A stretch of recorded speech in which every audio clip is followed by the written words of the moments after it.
अपनी बात की शुरुआत रामचरितमानस के श्लोक से करता हूं।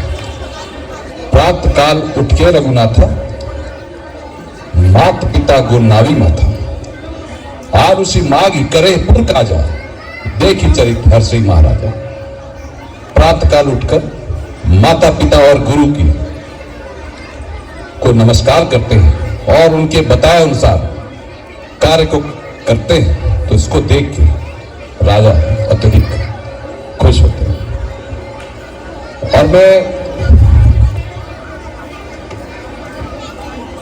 स्टूडेंट्स और उनके गार्जियन के लिए बोलना चाहता हूं कि कोई बदमाश से बदमाश इंसान भी कभी यह नहीं चाहता कि उसका बच्चा बदमाश बने। वो हर हाल में यह चाहता है कि उसका बच्चा सफल इंसान बने, अच्छा इंसान बने। लेकिन वो बदमाश होता है। और एक इकोनॉमी का रूल है, आप देखेंगे कि जिस चीज की भी ज्यादा मांग होती है वो चीज इजीली अवेलेबल भी होती है और उसका प्रोडक्शन भी बहुत होता है। जैसे अभी ठंड है तो हमको स्वेटर का बहुत प्रोडक्शन होगा, हर जगह आपको स्वेटर देखने को मिलेगा। वैसे ही सबको पता है, सबकी ऐसी मांग है कि हमारे बच्चे अच्छे होने चाहिए, हमारे बच्चे अच्छी शिक्षा ग्रहण करना चाहिए, हमारे बच्चे एक अच्छे इंसान बनने चाहिए। लेकिन उसके लिए हम कितना अच्छा करते हैं ये हमें सोचने की बात है। सबकी एक ही शिकायत होती है कि मेरा बच्चा मेरी बात नहीं सुनता, मेरा बच्चा मोबाइल बहुत देखता है, मेरा बच्चा पढ़ता नहीं है,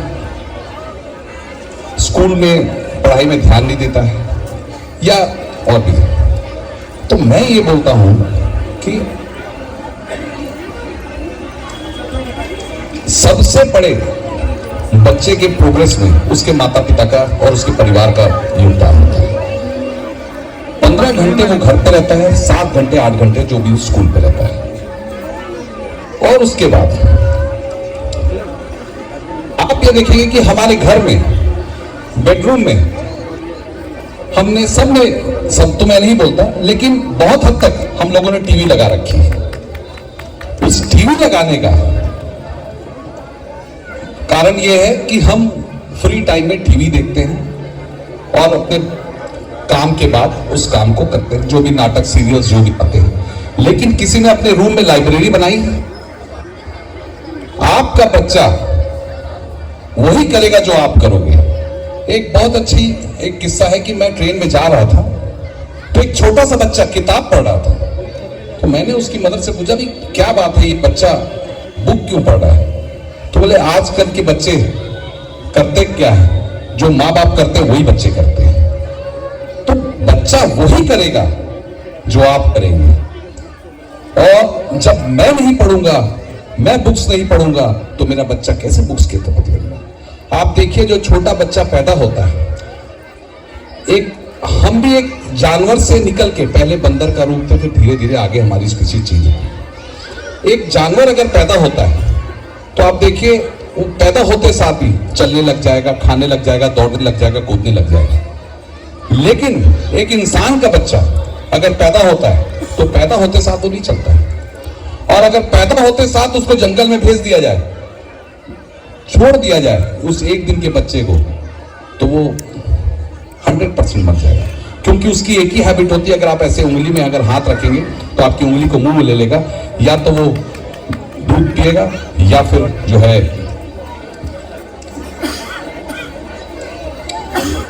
लेकिन उसी बच्चे को, वो बच्चा एक कंप्यूटर जब हम घर में खरीद के लेके आते हैं, तो जब कंप्यूटर खरीदते हैं तो अगर हमको कुछ मल्टीप्लाई करना है तो उसमें हमको सॉफ्टवेयर डालना पड़ता है 2 into 2 4 करने के लिए। उस बच्चे के भी दिमाग में हमको सॉफ्टवेयर डालना पड़ता है, तब वो आगे जाके वो कुछ करता है।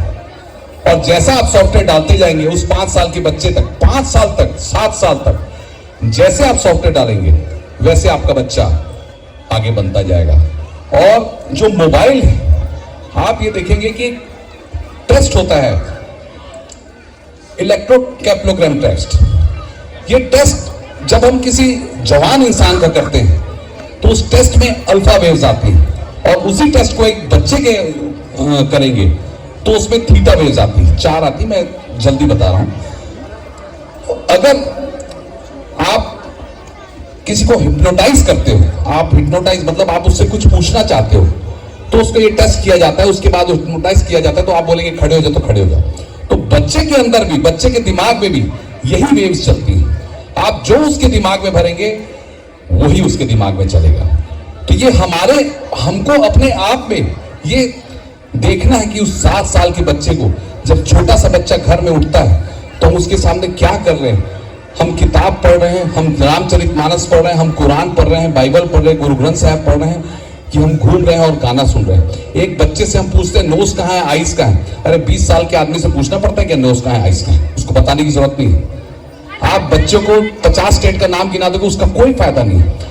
आप 7 साल तक के बच्चे को आप उसको जितना अच्छा आप घर की शिक्षा देंगे, आप चले जाइए जापान, चले जाइए फिनलैंड, चले जाइए, वहां 7 साल तक कोई स्कूल नहीं। स्कूल जाएंगे तो बच्चे वहां क्या सीखेंगे कि आपको झाड़ू कैसे लगाना है, आपको बुजुर्गों की सेवा कैसे करनी है, आपको रोड क्रॉस कैसे कराना है, आपको सब कैसे करना है। आपको ये नहीं सिखाएंगे कि बना। मैं ये नहीं बोलता कि हमारे इंडिया में ऐसा हो सकता, क्योंकि हमारे शुरू से सिस्टम ऐसा, लेकिन वहां घर में स्कूल बनते हैं, वहां ऑफिसर्स आते हैं, घर पे चेक करते हैं कि आपका स्कूल कैसा है और आप अपने घर में बच्चे को कैसी शिक्षा दे रहे हो। तो यही सबसे मुद्दे की बात है कि बच्चे को आप जितना स्ट्रेस देंगे, एक जानवर जो है, एक जानवर अगर आपको स्ट्रेस देता है, स्ट्रेस पॉजिटिव होता है। स्ट्रेस पॉजिटिव कैसे, अगर आपके कोई जानवर आ जाएगा तो आप कूद जाओगे, लेकिन वही जानवर एक कोबरा आपके पास दिन भर अगर आपके सामने रहेगा तो आप क्या करोगे, आप दिन भर डरे रहोगे। तो बच्चे को जो हम डराते हैं, तेरा नंबर कम आया है, तू ऐसा है, तेरे पिताजी इतना मेहनत कर रहे हैं, इतना कमा के ला रहे हैं, बगल वाले को देख कितना नंबर आ, अरे भैया हाथी घोड़ा शेर कुत्ता बिल्ली सबको एक क्वेश्चन पेपर दे दो, सबका रिजल्ट अलग अलग आएगा, किसी का किसी से कोई जोड़ तोड़ नहीं है। आपका बच्चा अच्छा इंसान बने ये जरूरी है। पैसा कमा के वो गलत पर्ची लिख के गलत इलाज करे, गलत पैसा ले, उससे अच्छा भैया घर में दूध बेचे, डेयरी चलाए, वो ज्यादा अच्छा है। पहले अच्छा इंसान बनना जरूरी है, बाद में कुछ बनना जरूरी है। आप इंसान ही नहीं बनाए, आप उसके बाद सब कुछ बना लोगे, आप बोलोगे ये मैंने क्या किया, जब करना था तब कुछ नहीं किया। तो सबसे बड़ी आपके पास बच्चा जब छोटा होता है, और स्कूल का दोष सिर्फ और सिर्फ इतना ही होता है कि जो आपने शिक्षा, उसको जो आपके घर का माहौल है उसके साथ वो बच्चा देख रहा है, वही बच्चा आके स्कूल में आके बोलते हैं भैया मेरी सुनता नहीं है। ये कोई सुधार ग्रह थोड़ी है कि भैया आप उसको बोल रहे हैं कि मेरी सुनता नहीं, जब आपकी नहीं सुनता तो इनकी कैसे सुनेंगे।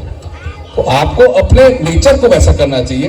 और स्टूडेंट्स के लिए ये 5 बातें जरूर, जो 5 बातें याद रखिएगा, काक चेष्टा बको ध्यानम स्वान निंद्रा तथेच स्वल्पहारी गृह त्यागी विद्यार्थी पंच लक्षण। ये 5 बातें स्टूडेंट्स को होनी चाहिए। कौवे की तरह चेष्टा रखने वाला, बगुले की तरह ध्यान रखने वाला, कुत्ते की तरह कम सोने वाला और कम खाने वाला, और साथ ही साथ घर को त्याग करके अपनी पढ़ाई में ध्यान देने वाला। जिस स्टूडेंट्स के हाथ में ये 5 लक्षण होंगे वो कभी जिंदगी में पीछे नहीं होगा। रविन्द्रनाथ टैगोर ने बहुत अच्छी बात कही है, spring has pass, summer has gone and winter is here. Spring has passed, summer has gone, and winter is here. Then the song I mean to sing remains unsung because I have spent my day stringing and unstringing my instrument. मैंने तैयारी में इतना समय बता दिया, समय है तो समय है, बदल जाओ। अगर समय ने बदला तो कहीं के नहीं रहोगे। ये समय है, ये स्टूडेंट्स के लिए भी समय है और उनके जो गार्जियन है उनके लिए भी समय है। आज जो आप करोगे वही आपका बच्चा करेगा। आप अगर मोबाइल देखोगे, रील्स बनाओगे तो आपका बच्चा भी रील्स बनाएगा। आप अगर गीता पढ़ोगे तो आपका बच्चा भी गीता पढ़ेगा। आपको बोलना पड़ेगा बेटा बस हो जाए। बस यही मैं आपको बोलूंगा और आपको लास्ट में यही बोलता हूं कि ईश्वर का दिया कभी अल्प नहीं होता, जो बीच में टूट जाए वो संकल्प नहीं होता।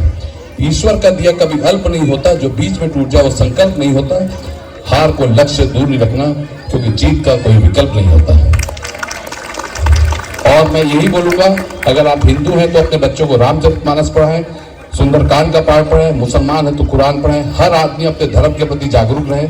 आप जागरूक रहेंगे, आप सुंदरकांड का पाठ पढ़ाएंगे, जामवंत के वचन सुनाए, सुन हनुमंत हृदय अति भाए, जब बताएंगे कि बुजुर्ग कैसे आपको बुजुर्गों की बात माननी। मैं यही बोलूंगा, बस अपने धर्म के प्रति और सबके प्रति अच्छा भाव रखें। यही भारत है, यही सब कुछ है। Thank you.